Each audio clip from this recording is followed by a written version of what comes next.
Good morning. Hey, we're starting the day. Got to show you some changes made in the fencing. Got some progress made. But the very first thing I do when I start out each morning, if I'm going out into the pasture to work, I do a little preventative here.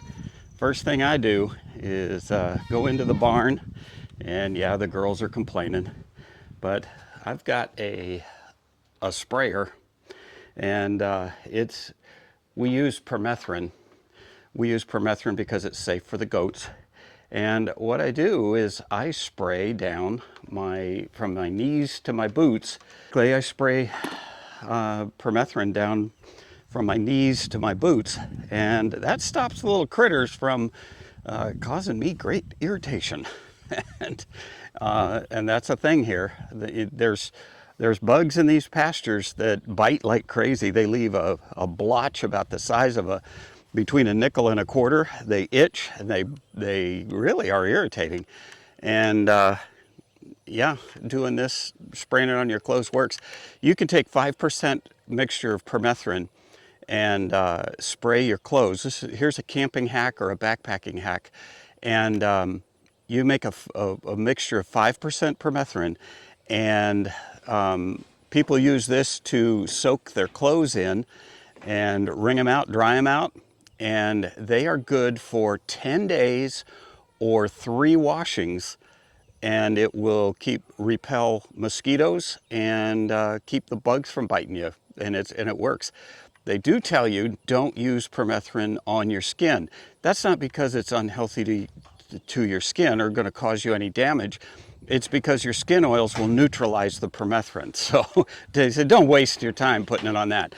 But it is what you spray on your animals to keep the flies off of them. It works great on their fur, but just not on your skin, because yeah, it doesn't work there. Anyway, good morning. Got my crew here in the background. I don't know, can you see them? Yeah, there they are. These are the intact boys, and that's our pasture.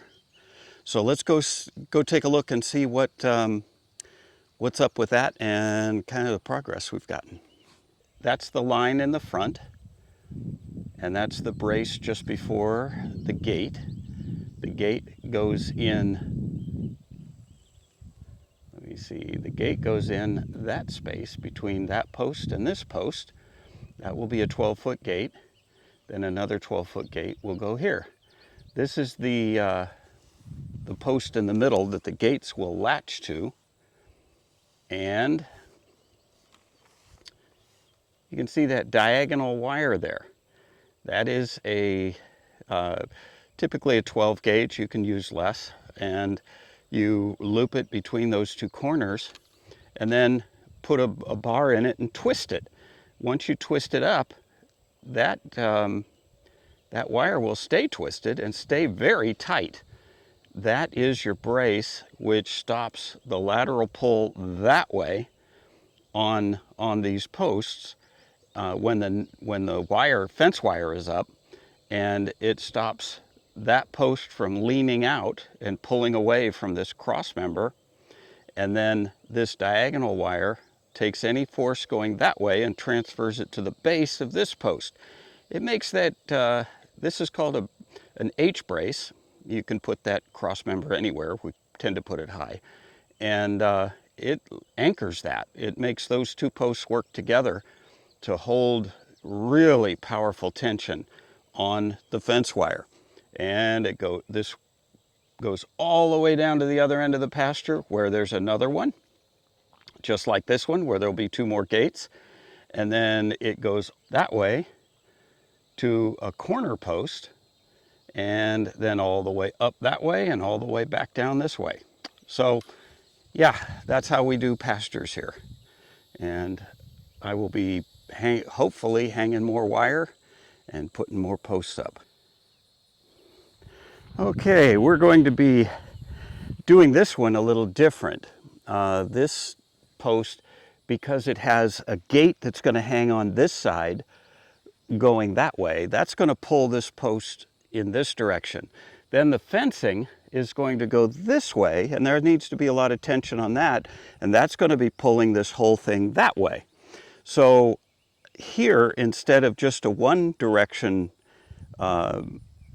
brace wire, I'm going to do it in two directions and make an X here. That way it'll lock this framework in both directions. This is a piece of 3/8 inch reinforcement bar. I can buy fence. What they sell for this is a spike, a 3/8 inch nail spike that's about 8 inches long. And you drill a hole here and drill a hole here to the end of the post and drive that in, and it makes it so easy for $1 a nail. $1 a nail. Well, I need a whole lot of those here because there's 2 for every one of these. That's 16 of these per paddock. So $16 in nails. And I can buy a 20-foot stick of this 3/8 rebar for under $4. So for under $4, I can do all of my pastures. Actually, not all of my pastures. For about $8, I can do all of my pastures because I'll need 4 20-foot sticks, or two 20-foot sticks rather. And you know, that's the way it works. You save money where you can.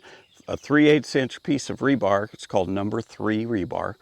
And I just cut it so that it fits into the post, it fits through the post into the H brace, and then sticks out about 3/4 to an inch on the end, and that holds my wire. That gives a notch for my wire to go in.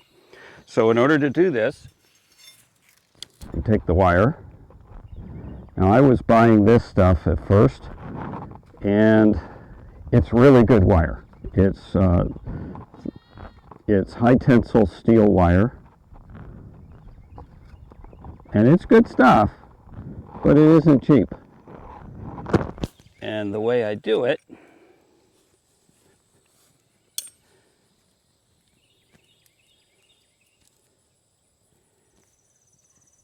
I found you can get thinner wire that's, you can buy a huge roll of it meant for doing electric fencing.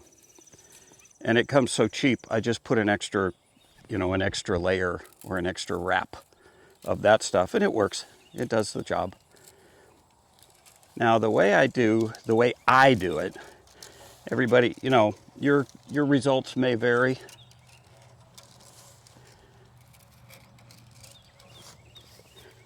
Down on this end of the post, I do just a short stub of about 3 inches worth of that same rebar.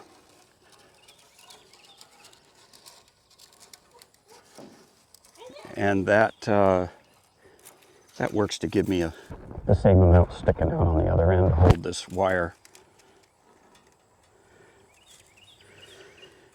I always go around the post, but I make sure they stay.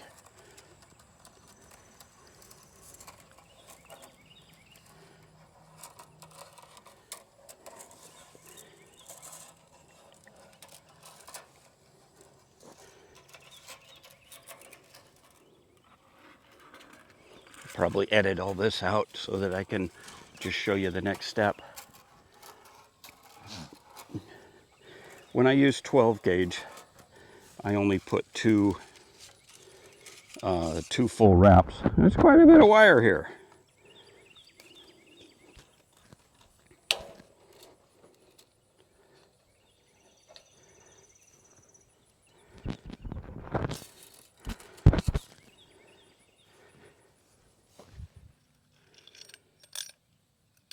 Now I take some of these staple nails and secure these down.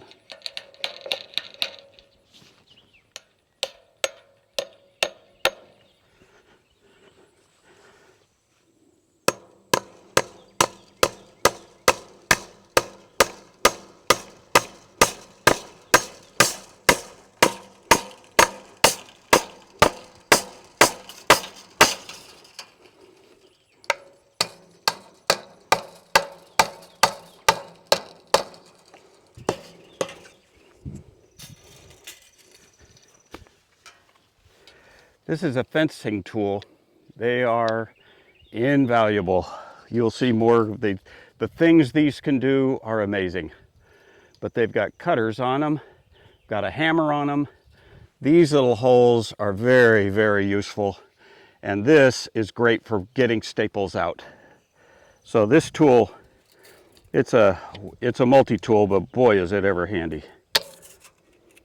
All right, now, before I go and tighten this up, I want to put the lower one on, or the other one, the other brace on, because I'm going to be tightening this up. And when you tighten one up, it pulls it this, or tends to pull it this way. When you tighten the other one up, it tends to pull it back. So we're going to go ahead and, I'm supposed to know everything, right? This is my first time splicing wire like this. Let's see if it works. If it doesn't, back up and do over, right?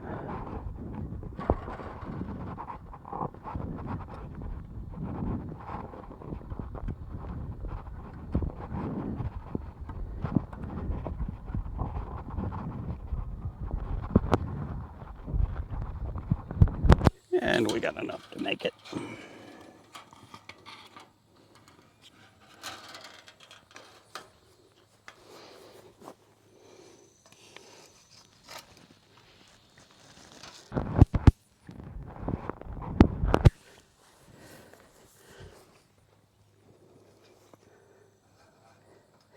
This stuff is about, when you buy it in 100-foot rolls,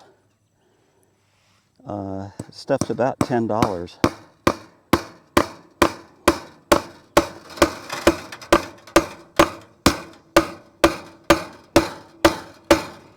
Something went crash.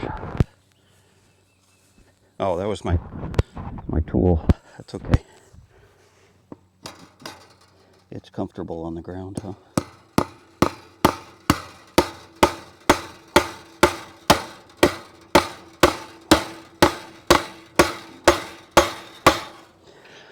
Okay, now,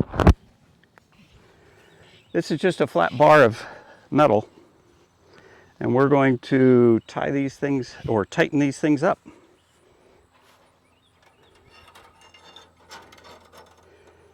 And we just start winding.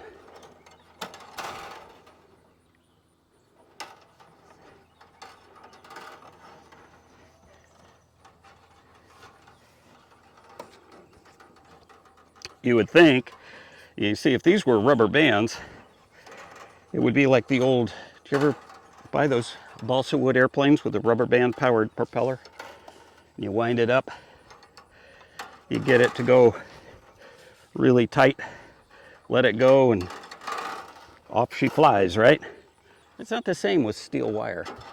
High tensile steel wire tends to stay put.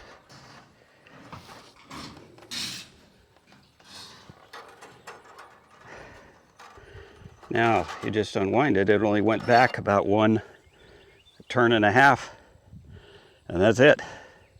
So we've got one that's very tight, and the other that's very loose. So we just start winding the loose one.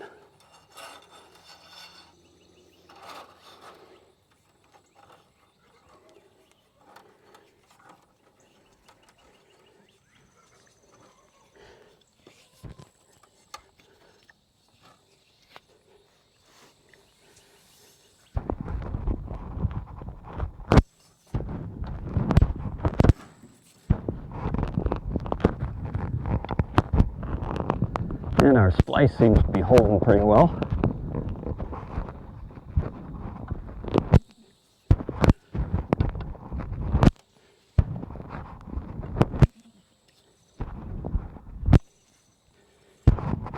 And I'm not sure how many turns you're supposed to do. I just work with those, we used to call it the German standard of Gutens. That appears to be good enough. And that's it. Now we have a brace that you can't pull this thing. It is rock solid. And that's an H brace. This is one that's braced in both directions. It's strong going this way and strong going this way. If you only have to have it braced in one direction, then you only need one brace. And you always go on the direction of pull. You go from the high end to the low end. That way, this way it's braced. This is high end to low end this way also, so it's also braced this way. You've got a gate that's going to hang on it and a fence line that's going to pull on it. And that's how you build a fence.